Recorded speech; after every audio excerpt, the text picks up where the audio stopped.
नाही त्यांच्याशिवाय राहता यायचं. तुमच्या ज्या दादानी तुम्हाला भीती घातली आहे ना ती गेलेत दौऱ्यावर. काय सांगते काय? मी आज माझ्या गावाला जाणार आहे. अचानक जावं लागतंय. आत्ताच्या आत्ता जशी आहेस तशी इथे निघून ये तडक.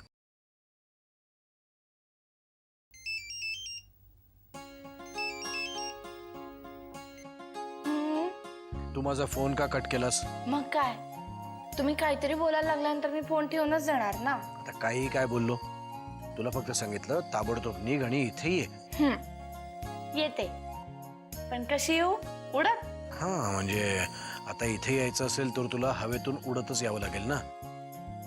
म्हणजे काय करायचं, ड्रायव्हरला सांगायचं आणि म्हणजे विमानतळ गाठायचं आणि पुढची सगळी व्यवस्था मी करेन. ठीक आहे? तुम्ही तुम्ही खरंच बोलताय? म्हणजे खरं बोलताय तुम्ही? नाही, खोटं बोलतोय. काय जानकी, खरंच सांगतोय, निघून ये ना. हा, मला वाटलं गंमत करताय. गंमत करण्यासाठी मानसिकता तशी असावी लागते ना. तू निघून ये, मग सगळं ठीक होईल. वाटलं तर एक काम कर, पुढच्या सभेला वामन येणार आहे की नाही, त्याच्याबरोबर तू परत जा. आई शपथ, मला आत्ताच लय भारी वाटायला लागलंय. पण आता पण बिन काही नाही, सरळ गडचिरोली गाठायचं. निघालीस की नाही अजून? आहो, असं काय वागताय लहान मुलासारखे? लहान तर लहान, पण माझा हट्ट पुरवण्यासाठी तुला इथे यावंच लागेल. निघ बघू. मला पण तुम्हाला भेटायचंय. खूप आठवण येते तुमची. मग निघालीस की नाही अजून? नाही म्हणजे निघते, येते येते येते येते. मग लवकर ये, वाट बघतोय तुझी. फोन तर ठेवा, त्याशिवाय कशी येऊ शकेन ना मी. ये, लवकर ये. हो, येते ठेवते.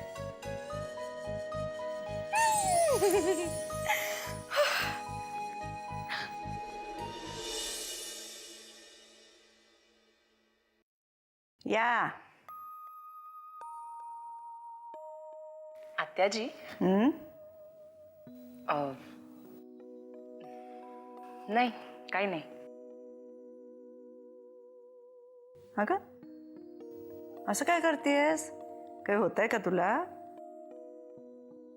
हो. काय होतंय? अस्वस्थ वाटतंय का? बस बरं, बस बस इथे ये. काय होतंय? नाही ग, अस्वस्थ नाही वाटत आहे. हा, मला खूप स्ट्रॉंगली आंबे खावेसे वाटतायत ग. काय? अगं हसू नकोस ना. शी, मला वाटलंच होतं तू हसशील, म्हणूनच मी सांगत नव्हते. आता हसू नको, नाही तर काय करू? आता या दिवसात आंबे कुठून आणून देऊ मी तुला? ते मला नाही माहिती, पण प्लीज मला आत्ताच्या आता आंबे आणून दे ना ग. अगं बाई, तू जरा आत्याबाई, मला तुमच्याशी ना जरा महत्वाचं बोलायचंय. अगं बाई, आता तुला काय झालं का? तुला हिच्यासारखं काही? आत्याजी, चेष्टा नको ना ग करूस. अगं चेष्टा नाही का बाई करत आहे. हा, आत्याबाई, मला खरंच खूप महत्वाचं बोलायचंय. अगं बाई बोल ना मग. यांचा फोन आला होता. आला का? हा. पोचला ना व्यवस्थित? चला, बरं झालं. हो, पोचले व्यवस्थित. पण आता पण काय? मला म्हणाले की त्यांना पण माझ्याशिवाय करमत नाहीये म्हणून. अगं मग एवढं लाजायला काय झालं त्याच्यात? तुला बोलवतोय का तिकडे? मग जा ना. माझी परवानगी विचारायला आलीयस? जा जा. खरंच जाऊ? अगं खरंच जा, अगदी खुशाल जा. जाते.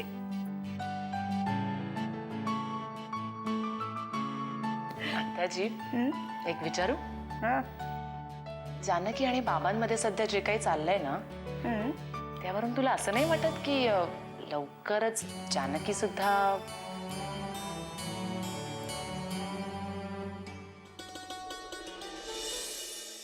साहेब चला, जेवण तयार आहे. वाकणीस भूक नाही आहेस. अशा मोकळ्या वातावरणात बऱ्याच दिवसांनी बसलोय मी. छान वाटतंय. आणि त्या नंदिनीचा विचारही येतोय. तिच्या बोलण्यामुळे माझ्या खांद्यांवर किती मोठी जबाबदारी आहे हे पुन्हा एकदा लक्षात आलं माझ्या. होय साहेब, हे फक्त तुमच्यासारख्या संवेदनशील नेत्यालाच कळू शकतं. नाहीतर हल्ली राजकारणामध्ये संवेदना बोथट झालेली माणसं काही कमी नाही आहेत. चला वाकणीस, इथून थोड्याच अंतरावरती एक छान छोटंसं तळ आहे, तिथे जाऊन गप्पा मारूया. या चंद्रप्रकाशात मजा येईल तिथे बसायला.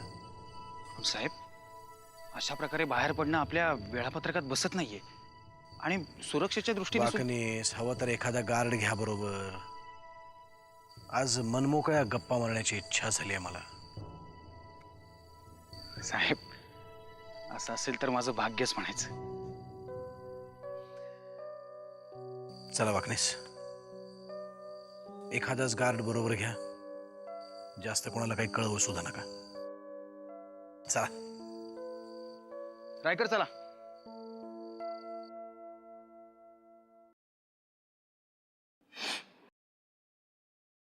वामन दादा, काय ग, तू आत्ता कुठे बाहेर निघाली आहेस? गडचिरोलीला. जानकी, तू बरी आहेस ना? हो, म्हणजे यांचा फोन आला होता. पहिल्यांदा मला वाटलं की ते गंमत करतात म्हणून, पण मग कळलं की ते खरं बोलत होते म्हणून मला त्यांनी तिकडे बोलवलंय. तुम्ही नाशिकला येणार आहात ना, तेव्हा मी तुमच्याबरोबर परत निघून येईन. बर बर. अगदी तिकडे करमत नाही वाटतं त्याला तुझ्याशिवाय. काहीतरी काय बोलतो. मग काय, आता तुला तिकडे बोलवून घेतलंय म्हणजे तुझ्या विना करमत नसणारच ना त्याला. वामन दादा, बास आता. हे काय? तनुप्रिया, डॉक्टर धर्मवीर भारतींचं अप्रतिम पुस्तक आहे. राधा आणि कृष्ण या दोघांच्याही संबंधांवर फार सुंदर कविता आहे त्याच्यात. बघू. घ्या. जेव्हा जेव्हा पुस्तक वाचतो नाही मी, तेव्हा बासरी घेऊन कुठेतरी लांब जाऊन वाजवत बसावं असं वाटतं मला. का लांब कुठेतरी? का इकडे वाजवा ना आत्ता.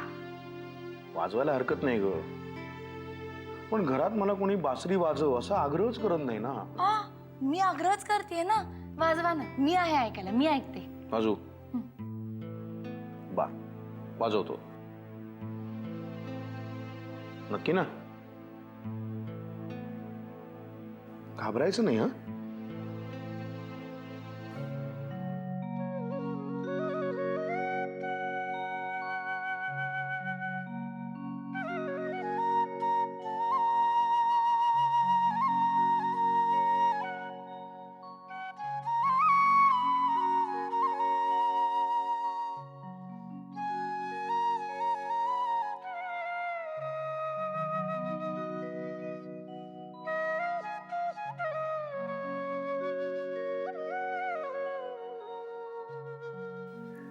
साहेब, सामान सगळं गाडीत व्यवस्थित ठेवलंय. ड्रायव्हर आलाय. हा, जा जा.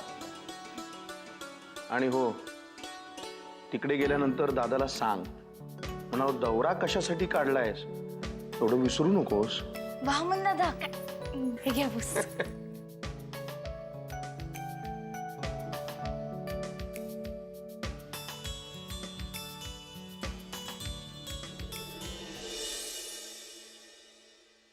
आई शपथ धनी, अहो किती दिवसांनी दिसतंय मला.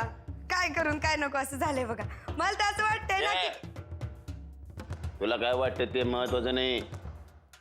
उगाच आपलं गुळ लावायला येऊ नको. चल, चालायला लागेल ना, चल. तुम्ही किती बी बोललात ना मला, तरी मी अजिबात नाराज होणार नाही बघा. मला सांगा, तुम्हाला आधी खायला आणून देऊ का डायरेक्ट प्यायला आणू काहीतरी? आईला तुझ्या ती लगीन झालेली बायको आहे की नाही सुमित्रा, तिनं बी इतक्या दिवसामध्ये एवढं प्रेमानं कधी विचारलं नाही ग मला. आणि तू काय एवढं विचारते? तिच्याशी नका माझी बरोबरी करू. हा? अहो, तुम्ही माझं पहिलं प्रेम आहे आणि मी तुमचं शेवटचं. डोंगर दुरून साजरे करायचे असते, जवळ जायचं नाही. काटेरी असतात ते, बोचत्यात, कळलं का? माझ्या जवळ यायचा प्रयत्न करू नको, आयुष्यभर पस्तावशील. ही असली बडबड करण्यापेक्षा मी नसताना इथे काय काय घडलं ते सांग. इथं काय घडणार? मी पोटूशे असं मी समजांना पटवून दिलंय. मला डॉक्टरांची चिठ्ठी पण दिली. मला तुझ्या इथपर्यंत मजल गेली होय तुझी. पण पुढचा मार्ग खडतर आहे, लक्षात ठेव. तिथं ती बसली आत्याबाई नावाची म्हातारी. आता बघू ना, ती मला पुरून उरतीये का मी तिला. नाही, ही जानकी आहे की नाही, ती आपली गरीब आहे ग. तिला गंडवू शकतेस तू, म्हातारीला नाही. कधी तुला गाडल कळणार बी नाही. आता त्याच मला म्हणाल्या होत्या दिवाळी झाल्यावर बघू काय करायचं ते. तेच म्हणलं मी. म्हणजे दिवाळी झाली की नाही की म्हातारी वाखण्याला बोलवणार आणि तुझा कायमचा बंदोबस्त करणार. बघू ना आपण काय होतंय ते.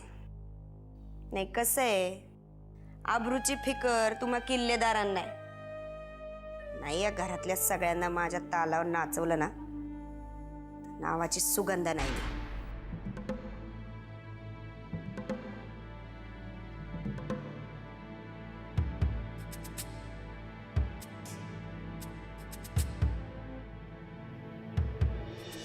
असं मोकळ्या वातावरणात फिरायला खूप मस्त वाटतं वाकणेस. मुंबईत हे सुख कुठे? तुम्हाला माहिती आहे वाकणेस, राजकारणात जर मी आलो नसतो तर एखादा चित्रकार झालो असतो. ब्रशचे फटकारे, रंगांची उधळण, त्या आकार घेत जाणाऱ्या आकृत्या आजही खुणावतात मला. मला माहिती आहे साहेब, तुमच्या वडिलांच्या इच्छेसाठी तुम्ही राजकारणामध्ये आलात. आलो आणि प्रवाह पतीत झालो. मनाविरुद्ध अनेक तडजोडी कराव्या लागल्या. चित्रकलेत असं नसतं वाकणेस. एखादा रंग मनासारखा उतरला नाही ना की रंगाचा बेरंग होऊन जातो. होय साहेब, पण राजकारणामध्ये तुम्ही तुमच्या मनाप्रमाणेच रंग भरलेत. खालच्या स्तराचं राजकारण कधीच केलं नाही.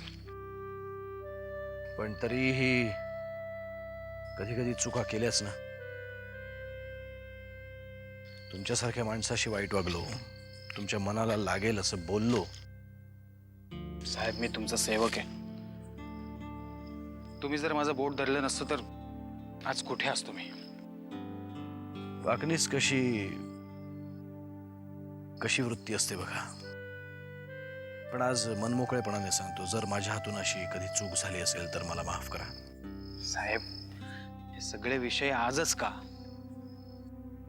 कारण आज मी तुमच्याशी तुमचा एक जुना मित्र म्हणून बोलतोय. बोलता बोलता खूप लांब आलो आपण साहेब.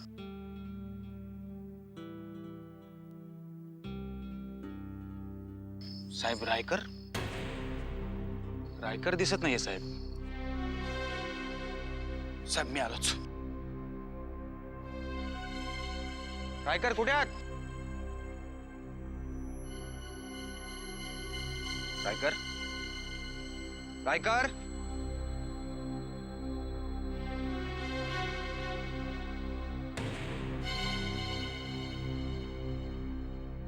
रायकर, रायकर,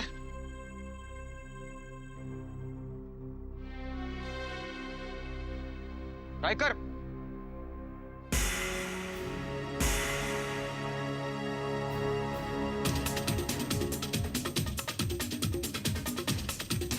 रायकर,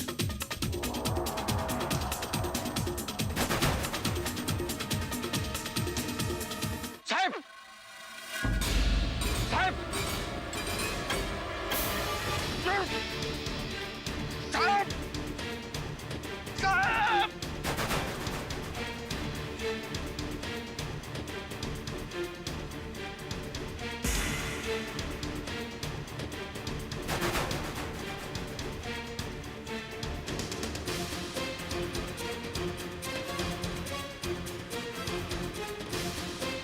कोण रे तू?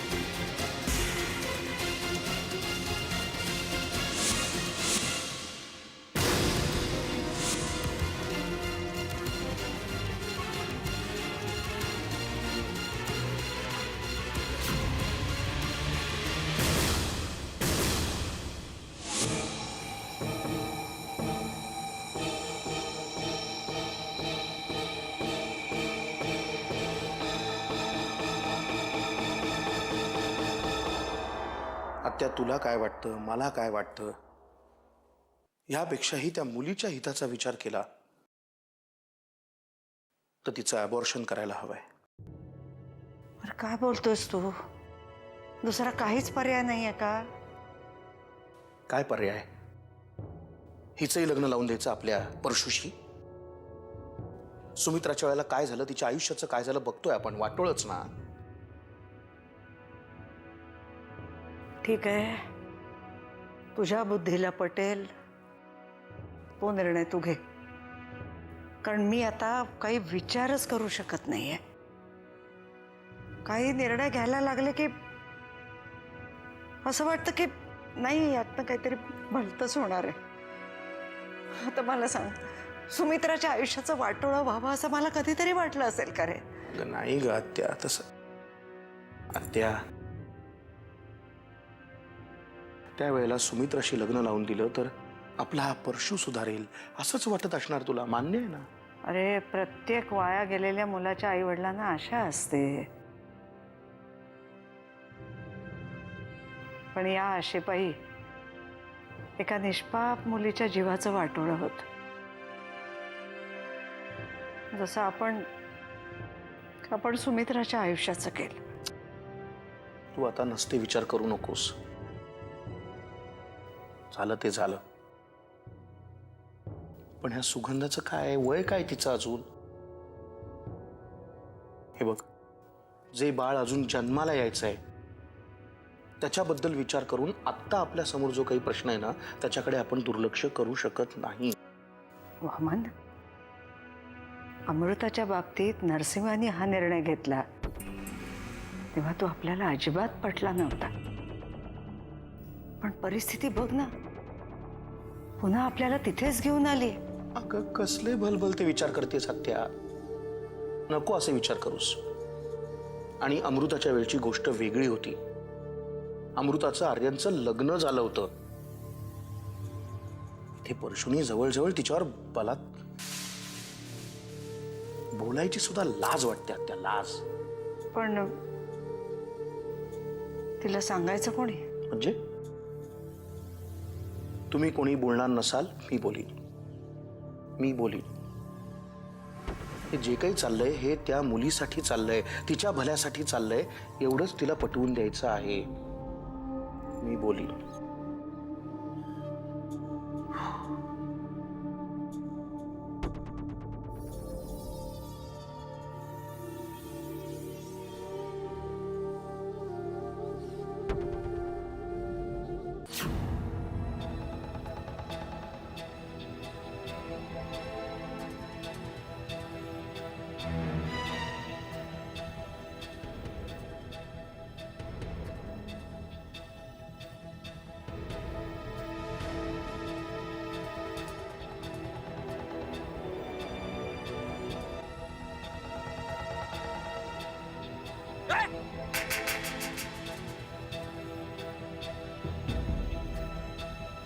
कोण आहात तुम्ही?